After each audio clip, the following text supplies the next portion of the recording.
దేవుడు మన బలులను అర్పణలను కోరుటలేదు కానీ మన శరీరములను సజీవ యాగముగా సమర్పించాలని కోరుచున్నాడు. హెబ్రీలకు రాసిన పత్రిక 10వ అధ్యాయము 5వ వచనంలో దేవుడు బలియు అర్పణయు కోరుటలేదని చదువుతాము. ఎల్లప్పుడూ దేవుడు నీ అర్పణలను కోరుచున్నాడని బోధకుల చేత బోధింపబడేవారికి నేను ఈ వచనాన్ని చెబుతుంటాను. కానీ దేవుడు ఏమి కోరుచున్నాడని వాక్యము చెప్పుచున్నది? ఆయన మన శరీరములను కోరుచున్నాడు. పాత నిబంధనలో లేవీయులకు నీ దశమ భాగము ఇవ్వమని ఎక్కువగా చెప్పబడినది. క్రొత్త నిబంధనలో మీ శరీరములను సజీవ యాగముగా దేవునికి సమర్పించుకున్నాడని చెప్పబడింది. రోమీలకు రాసిన పత్రిక 12వ అధ్యాయము 1వ వచనము గమనించండి. ఎల్లప్పుడూ దశమ భాగము చెల్లించుడని బోధించే సంఘము పాత నిబంధన సంఘము. క్రొత్త నిబంధన ముఖ్యముగా మన శరీరములను అనగా మన కళ్ళను, మన చేతులను, మన నాలుకను మొదలగు వాటిని సమర్పించాలని కోరుచున్నది. ఈనాడు దేవుడు మనలను వస్తు సంబంధమైన అర్పణలు ఇవ్వమని కోరుటలేదు కానీ మన శరీరములను సమర్పించాలని కోరుచున్నాడు.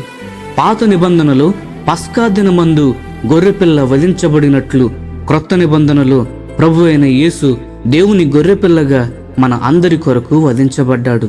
అనగా ఈ లోకములో దేవుని పరిచర్యకు కానుకలు అనగా ధనము ఇవ్వవద్దని కాదు, తప్పకుండా మీరు ఇవ్వవచ్చును, కానీ సంతోషంగా ఇచ్చేవారిని దేవుడు కోరుచున్నాడు. కొరింథీయులకు రాసిన 2వ పత్రిక 9వ అధ్యాయము 7వ వచనము గమనించండి. ఏది ఏమైనను దేవుడు మొదటిగా నీ దేహమును కోరుచున్నాడు.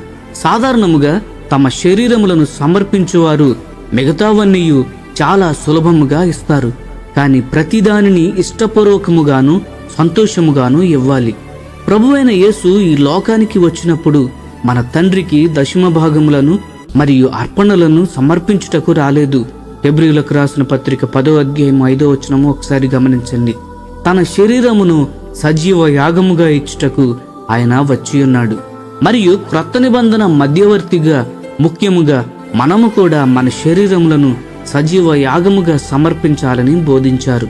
చాలామంది దేవునికి కానుకలు ఇచ్చి మరియు సేవ చేస్తారు.